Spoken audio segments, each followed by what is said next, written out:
thought, oh gosh, I would like to make a movie. This is something I want to do. It was something I was drawn to. And then I got married and I had a baby girl. And when I had my daughter, something changed in me. It was sort of like, okay, life has started now. This is real life. You only get one life. Life is short. You need to do whatever you want and to do it now. And I really wanted my daughter to be proud of me. I wanted her to be like, oh, wow, that's my mom. Like, look what she does. Look what she can do. So my films so far are semi-autobiographical. We have a small filmmaking community, but I really think that the world is your oyster, and it doesn't really matter where you are. If there's a will, there's a way. So it actually is a little bit of a benefit because living in LA, I might be drowned out by bigger voices. When I was making my first short film, when I was watching it, editing it the first time, I almost couldn't look at it because it is a tragedy and what happens in the film is so sad. But I've learned to compartmentalize my feelings, that when I need to edit, I can put on the editor hat. When I need to direct, the director's hat, and keep my feelings to the side. When I'm writing, though, it was actually based on the introduction to the original, The Good, the Bad, and the Ugly, where, you know, back then the intros of films were longer and there was it was art. So I did that. I did a long intro for my first film, and everybody hated it. When you're able to watch your film play in front of a live audience, you can learn so much. You know, there's one thing for me to watch on my computer, but when it's on the big screen and there's a live audience and you can see how people react to each of the moments in your film, that's when I get like great feedback. Like, oh, that part worked, that part didn't work, the audience wasn't connecting there, they didn't react the way I wanted them to react. So it's being able to observe your film on the big screen with people watching it is invaluable. In general, film festivals are a lot of fun. You're there, it's very exciting. You're there with like-minded people. You get to watch some great films, and you get to, yeah. I've gotten rejected from a lot of festivals. I think there might be a political aspect to festivals, but I try to not focus on that. I try to just not analyze them through that lens. Maybe festivals have their own agenda. The bigger ones definitely probably have their own agenda, and they have deals, and you know, it's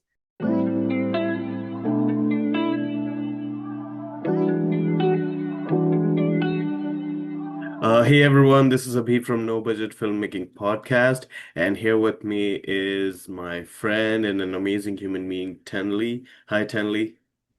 hi, how are you? I'm good. How are you?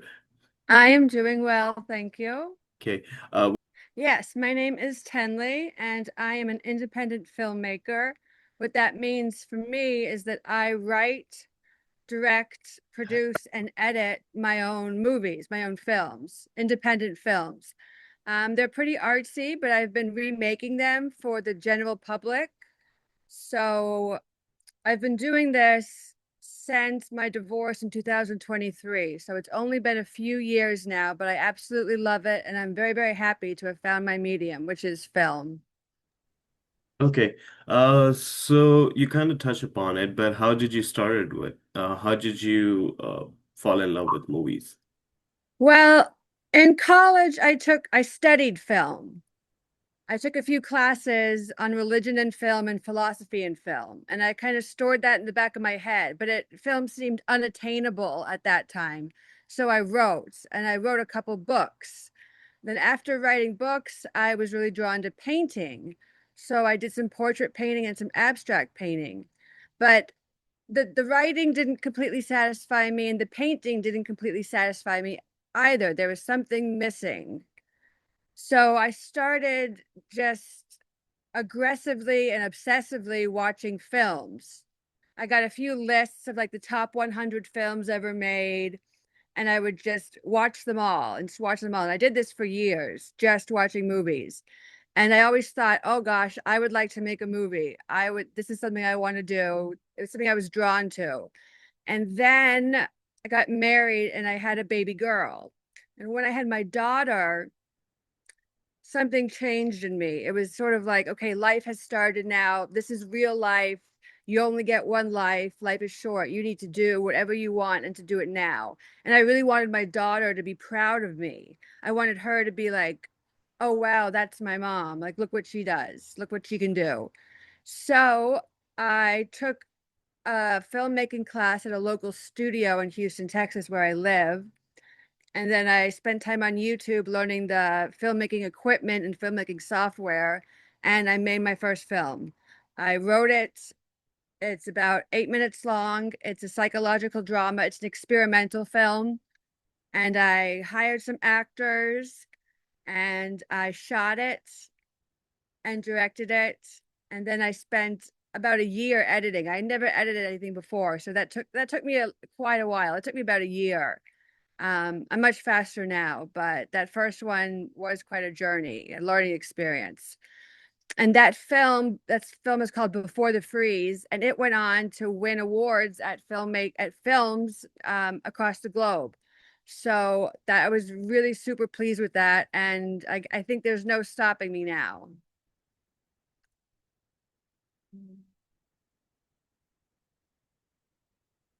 So what was your inspiration for the psychological horror that you made? My films so far are semi-autobiographical.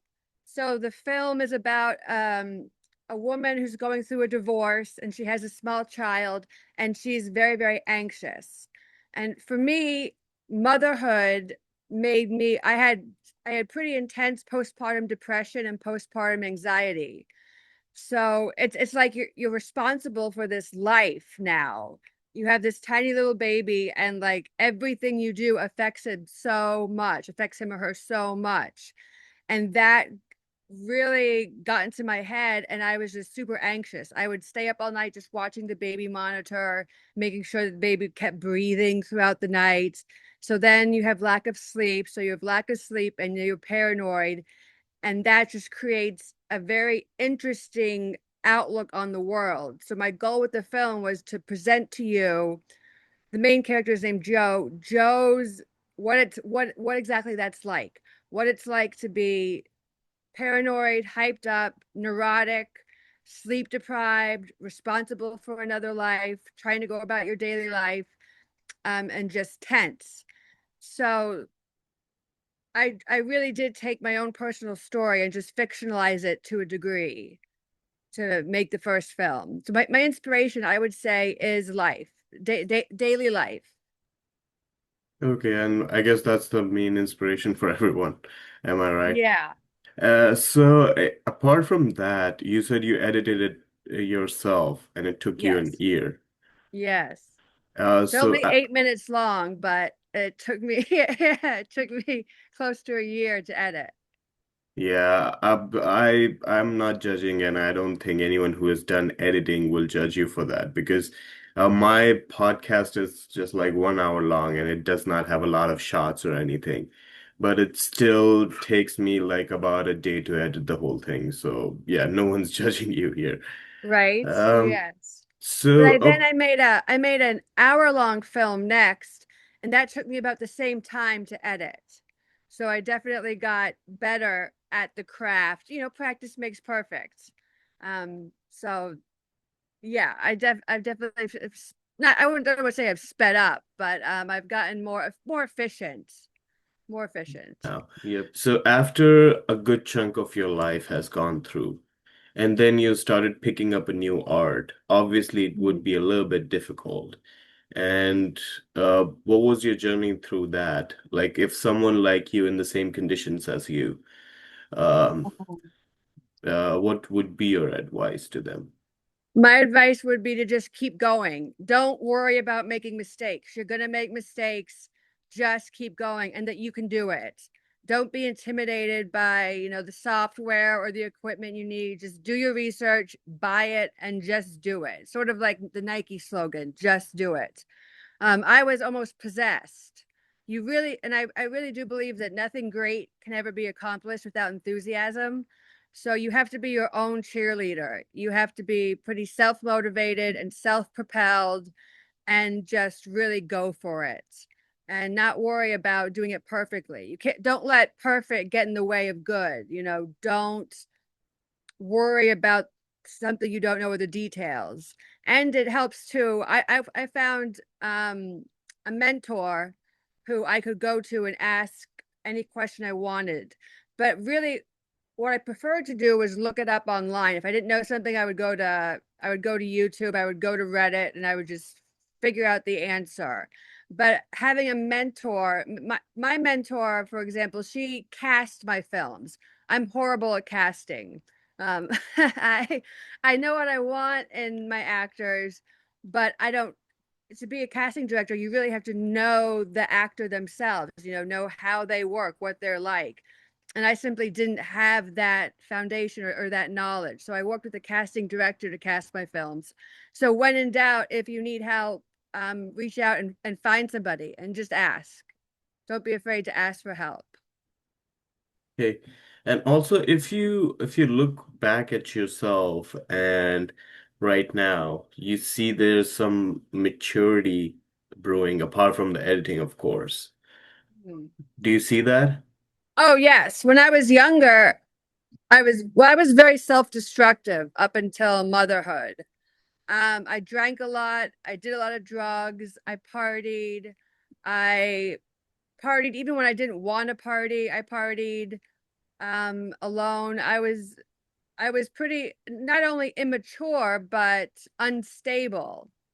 I've been sober now for 142 days, and I've found that I'm a much better editor sober. My judgment's much better.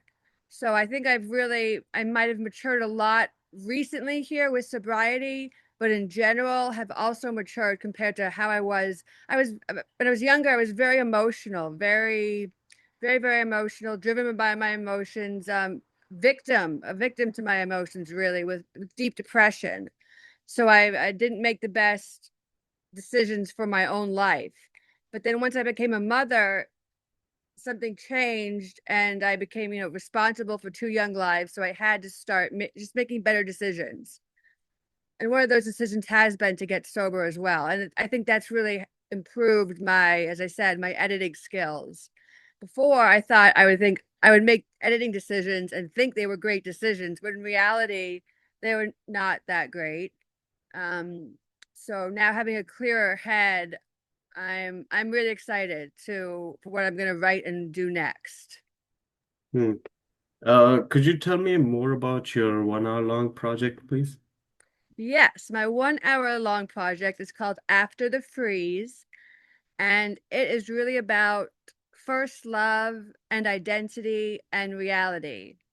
We have a woman, it's semi-autobiographical, a woman who's going through a divorce when her true love, the first love of her life, the young man she was deeply in love with in high school comes back to her.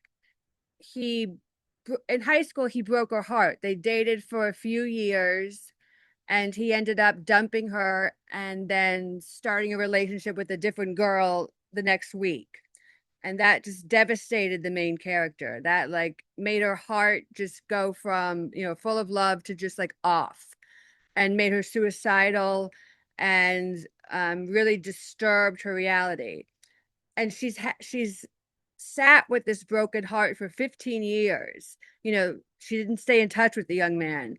And so 15 years later, this guy finds her and reintroduces himself and says, "It's always been you.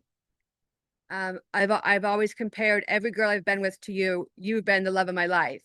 And he's interested in getting back together with her. So the movie is this happens, and then it's how the woman deals with this.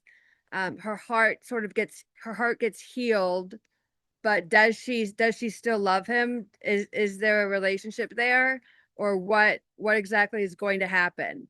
Um, and then I don't want to reveal too much, but if you watch the film, then you can see the decision she makes and how that plays out. But I think we all sort of have that first love, the one, the first cut is the deepest, as they say. we have that first love that was just a pivotal point in our lives that we compare all other loves to. So that's really what I wanted to highlight and focus on in After the Freeze. Okay, so what I'm seeing with these two projects that you mentioned, it's more the last one was about closure Mhm. and before that was more about I would say a different type of closure with yourself. Yes, exposure almost. The Y- first one's a little bit about exposure. Yeah. Um, but yeah, closure definitely. The second one is definitely about closure. Oh, And what a that's great gift. What a great gift the closure is. yeah, absolutely. What about okay, do you have any other projects lined up or no? Well, I was just in rehab for about 4 months, and while I was there, I wrote copiously. So I'm planning on turning all of that writing into a novella and maybe a screenplay. I also have a book I wrote in my early 20s about high school, and oh, it's an awful book. It's like the worst book ever written. But I would like to take it and make it into a screenplay. And then I have a comedy or a dramedy, really, I'm working on, which is the stupidest movie ever made. Um, but it's a lot of deadpan humor and it's just absurd.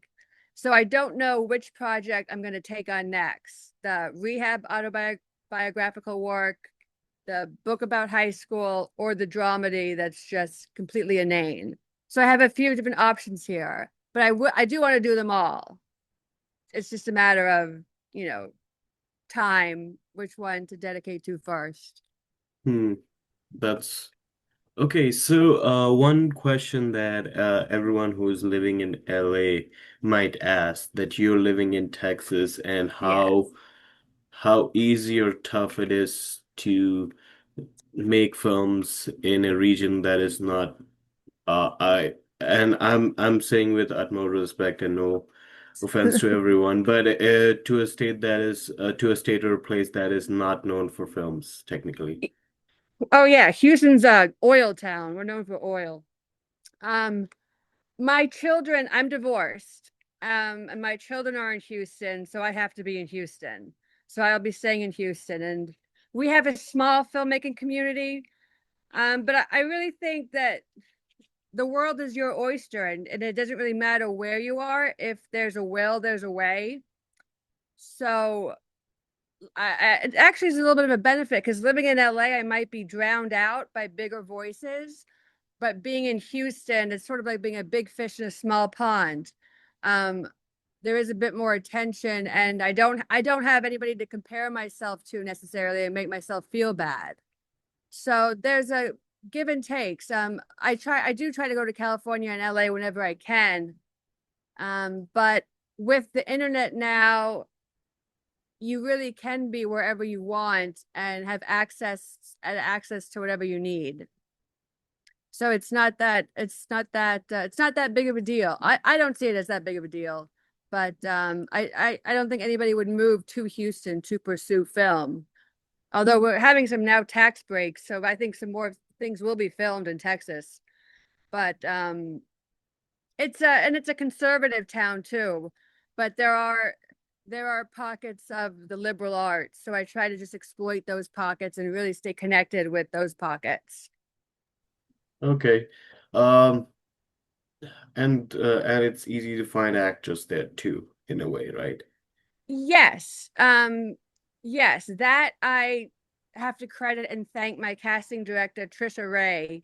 She is very talented and is really her studio has an office in LA and in Houston. So she'll draw all the Houston talent she's pretty familiar with. So I let her do her thing when it comes to casting. I, tell her about the roles, explain the roles, and then I say, send me people. And yeah, she's good at what she does. And some of the and so yeah, I'll use whatever talent I can find. Um, and I'm not opposed to flying people in either to use them if it's a good fit.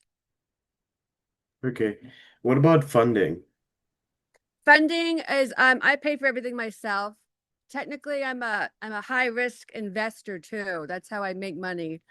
So I use that to fund my film career. And the film career might make I might I could seek distribution here and maybe make some money from the films. That hasn't happened yet.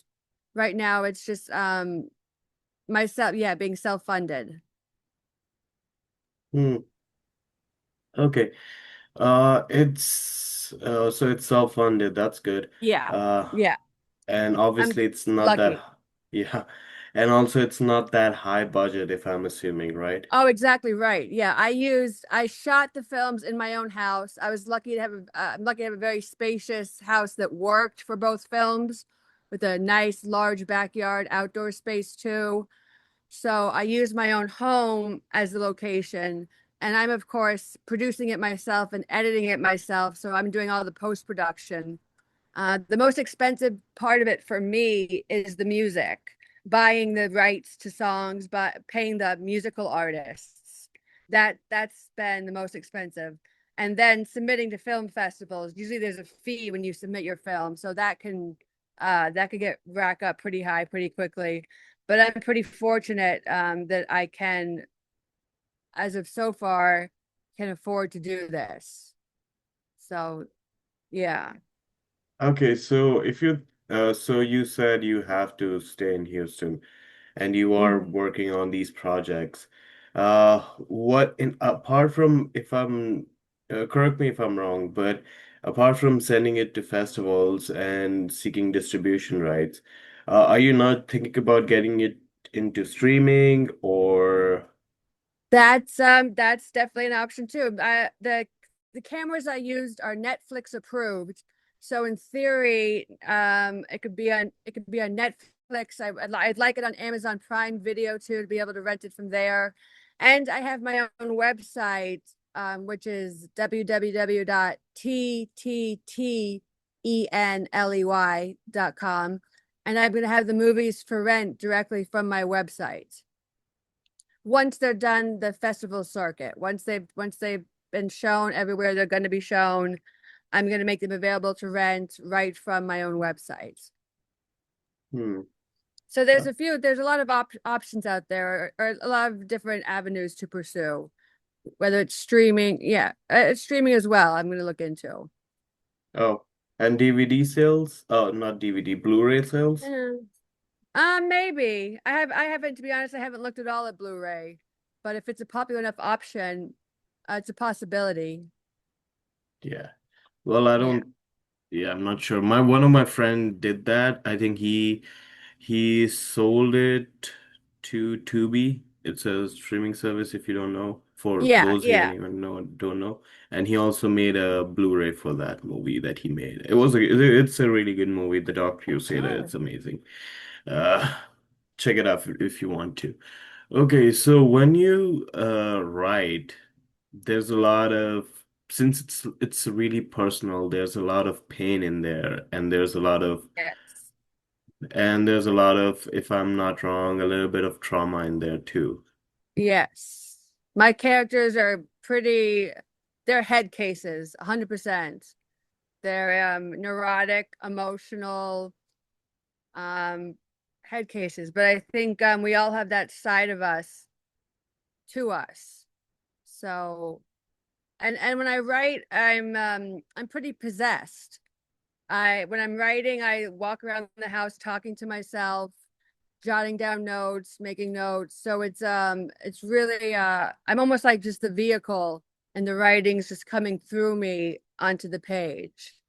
So I like writing. I myself I have pretty intense feelings, and when I get them out, I feel more calm and relaxed personally. When I keep all my feelings to myself and don't share them, that's when I get worked up and start going a little cuckoo. Yeah, so but my question will be like how you not go cuckoo and how do you not get too emotional when you're filming it Oh, or writing it oh, or oh, editing it because oh, it's yeah, personal. it is personal. And the first film, especially, is tragic. It's very sad.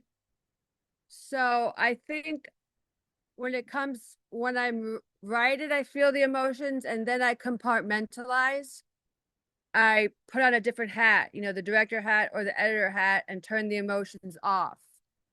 Um, but when I write it, all I have to include all the emotions. So I make a very detailed shooting order, shooting schedule where I put in, in almost obsessive detail exactly what I want to happen, what I want the scene to look like, what needs to happen, and then that kind of once I have it down on paper, that kind of frees me. I don't have to think of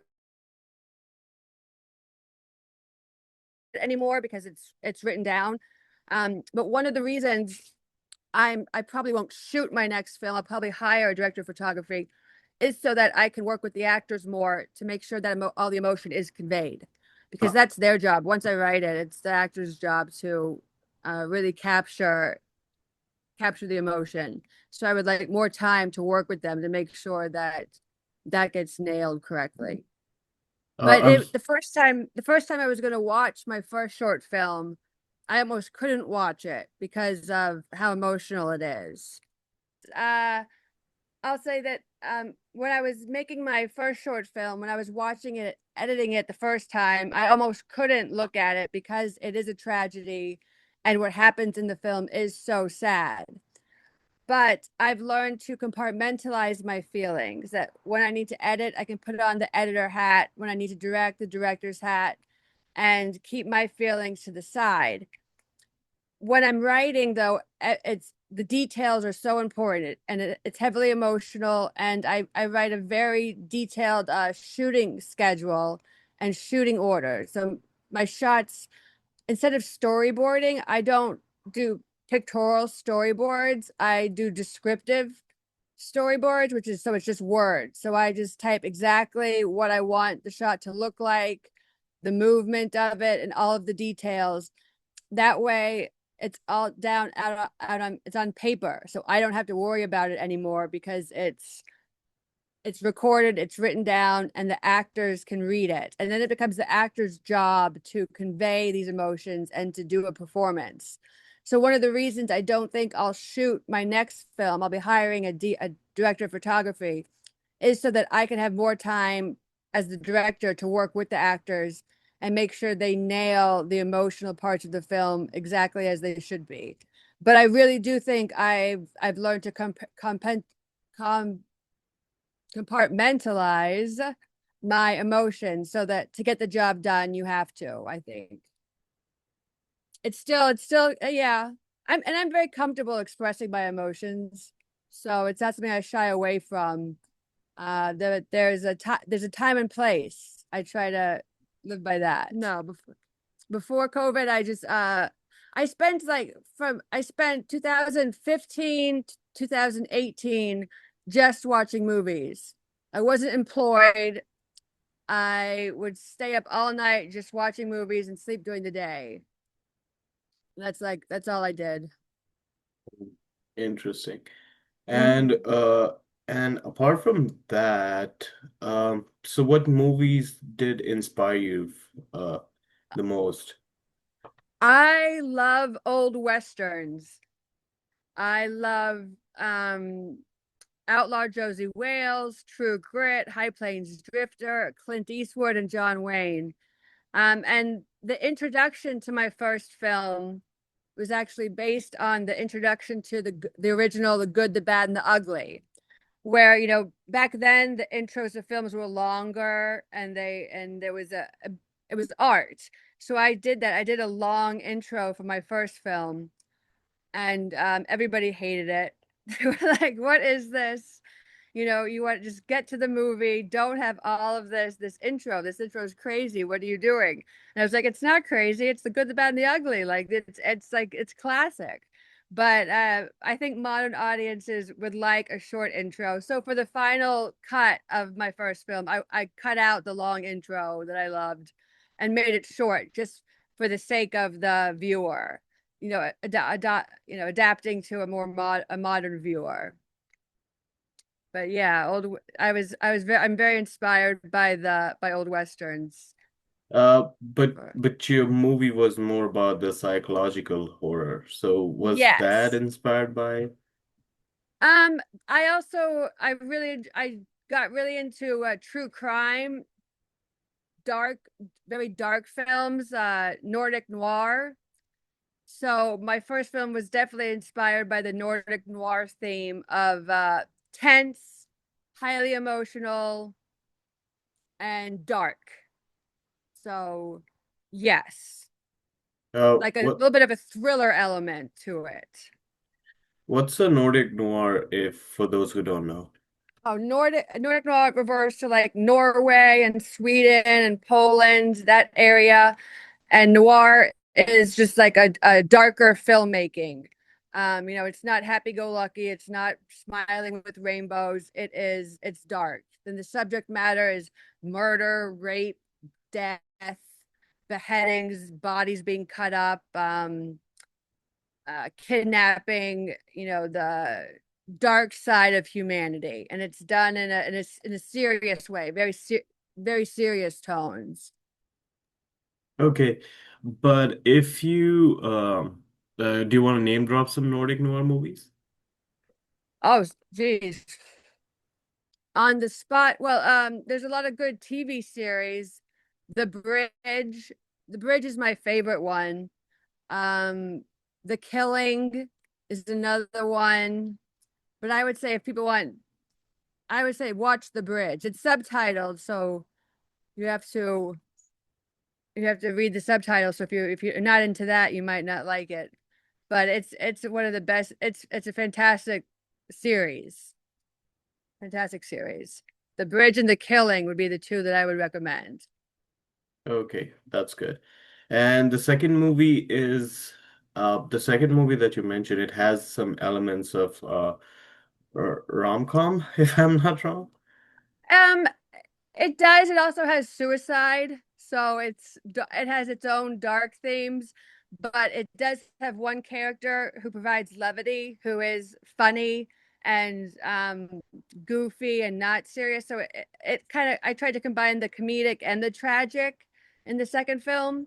The first film, there's no com. Well, uh, there's no real levity. There's no real relief. But the second film does have one character who's definitely the comedic relief. And it's more romantic. It's two lovers texting. The film occurs over text messages. So there's a lot of, they pop up on the screen, all the characters texting each other. So yeah, it's more romantic. It has some lovey-doveyness in it as well. Well, I started with the camera I wanted. I looked up what cameras were Netflix approved, and I wanted a 4K camera. So I found one that fit the bill. And then for my second film, I used a Sony ZV-E1. And then I got a Rokinon lens. I had read that these were good lenses and they came highly recommended. So I got a wide angle lens. And then once you have the camera, you're able to look up how to use that specific piece of equipment. So then I just went on YouTube. I read the manuals and went on YouTube for how exactly to operate the camera. Um, so it can be done. You just need to be self-motivated. So besides, and then with the sound, same thing with the sound equipment. With my I use little lapel microphones, and I used for voiceovers. I had a microphone, so I found the product that I wanted, and then I looked up specifically how to use that product. And I owe a lot to YouTube videos. Because sometimes, they give you the manuals, but sometimes those aren't super clear. You want a human showing you, telling you what to do.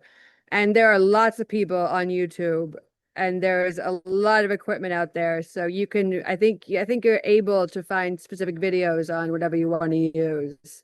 At least I was. But I Okay, might be hiring a sound engineer for my next film so that I don't have to mess around with it. Because when you're trying to do the sound and shoot it and direct, you don't have a lot of time for any of them specifically when you're doing them all. So I think I'm going to outsource, or I'm going to hire a sound engineer for my next film too, so that I cannot mess with it. But it's good to know how to do everything. I like knowing how to do things. Made it up, I guess. I just kind of did. I like editing. Yeah, YouTube videos, and then just judgment. It's you're using your own personal judgment. Um, But you directed as well, yes. and so that requires a level of skill in a way and communication. Oh yeah, but I know what I want. When I make a movie first, I literally I watch it in my head. I can see the movie in my head. So I know exactly what I want the scenes to look like. So when I was directing, it's matching what's happening externally with what my vision is. So I just go with my vision and just stick to my vision, and try to describe it to the actors as clearly as possible, that what I want them to do. Try to be as specific as possible, even with hand movements, gestures, what their characters like. I really match it to what I see in my head. Okay, so you're much more of a visual director and you just put your visual in front of you. Okay, that makes Yeah. sense. And I give a lot of freedom to my actors. They really become I myself am a Stanislavski's trained method actress. I'm a horrible actress. I'm so bad. But I do trust that my talent is good, and I put a lot of trust in them that they sort of become one with the character. So I really like it when they bring in their own influence to the character, how they see the character acting, how they might do it, what they think. I'm really into that. I'm really into my actors having their own mind and their own ideas. Um, so I give them a lot of freedom. If they say like, "Oh, this feels unnatural," I'm going to listen to that and be like, even if it looks fine, if they say it's feeling unnatural, well, let's redo it in a way that feels natural to the character, because I really want them to become the characters. So how much feedback do you take from other people? I try to listen to it all. Um, Whether or not will go with it or agree with it is depends on the specific situation. But I try to at least listen to all the feedback. Okay, and who you take it from? I'll take it from anybody. My actors, my mentor, people. When I was last year, I got a lot of feedback on my film, and last year I was drinking pretty heavily, so I was pretty caustic and did not appreciate feedback at all. Like if you criticized anything about the movie, I was like coming right back at you and getting mad. But now in my sobriety, I found that knee-jerk reaction to be defensive is gone. So I'm able to take feedback much better now. But I like it. I like feedback from even a stranger on the internet. I like, I want to know how other people see it. And I like criticism. Criticism is how you can learn and grow. I find now if somebody's saying something just to be mean, then they're saying something just to be mean and you can ignore it. But if somebody like for example, I just made a trailer for After the Freeze. And instead of using one song continuously throughout the trailer, I used music for each section, each mini section of the trailer. So the music changes throughout the trailer. Now that was a creative decision that was unusual. Normally you have just one continuous song in a trailer. And that's the feedback I got from a stranger on the internet. Oh, why didn't you use one continuous song? Why did you chop it up into having different audio? That person found it confusing. And I was like, oh, that's a great point. I was thinking about using one song, but I decided that I wanted the drastic changes to keep you on your toes and to make it feel a little jarring. I wanted that emotional reaction. But in the trailer I just made today, I used one continuous song. I went with the more traditional trailer layout. So I like criticism from wherever I can get it. I like it. Okay, makes sense. And what's the festival scene like? Did you attended most of them? Yes, I attended. I when you when you're able to watch your film play in front of a live audience, you can learn so much. There's one thing for me to watch on my computer, but when it's on the big screen and there's a live audience and you can see how people react to each of the moments in your film, that's when I get like great feedback. Like, oh, that part worked, that part didn't work, the audience wasn't connecting there, they didn't react the way I wanted them to react. So it's being able to observe your film on the big screen with people watching it is invaluable. So I tried to travel to every film festival I could. There was one in Greece, one in Scotland, a couple in LA, one in Oklahoma, some in New Jersey. So I went to each of the film festivals I could.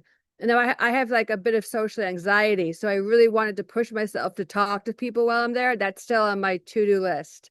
Like when you're at the next film festival, talk to people and socialize and network, because I can sort of like get really anxious around people and not and shut down.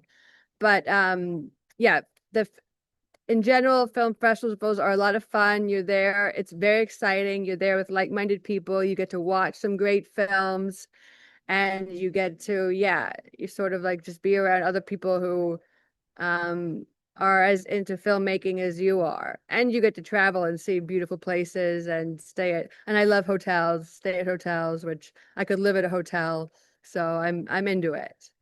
Um, I've gotten rejected from a lot of festivals. I think there might be a political aspect to festivals, but I try to not focus on that. I try to just not analyze them through that lens. Maybe festivals have their own agenda. The bigger ones definitely probably have their own agenda, and they have deals, and it's pre-planned what movies will get in and whatnot. But I just try to just ignore that part of it, and just go to every festival I can, and learn while I'm there. Yeah, okay, that makes sense. Okay, so before I let you go, do you have any message for anyone who's listening? Yes, if you want to make a movie and you don't have a camera, that's okay. You can use your phone. Just shoot. Just start shooting. Just you're not going to get better if you're not trying. So, use the iPhone camera, hire some actors. Student actors are great to hire because they'll usually work in exchange for exposure. You don't have to pay them. Just get some people, have them read your lines and film them, and just film. When I get my camera, I'm like, the camera and I are attached to the hip because I want to learn. The camera becomes an extension of you, and you really want to feel natural with it. So I'll use it just to record everything. And if you don't have a camera, don't be afraid to use your phone, because what's most important is you're just looking at something through the lens, seeing how it appears on screen, and are learning from it. So I'd say, yeah, don't let any excuse hold you back. Just do it. Yeah, I really enjoyed this. Thank you so much for taking the time to talk to me today. Subscribe for more content. Please, please, please, I'm begging you. Please, I'm desperate. I don't know what to do. Please subscribe. Like, comment, and subscribe.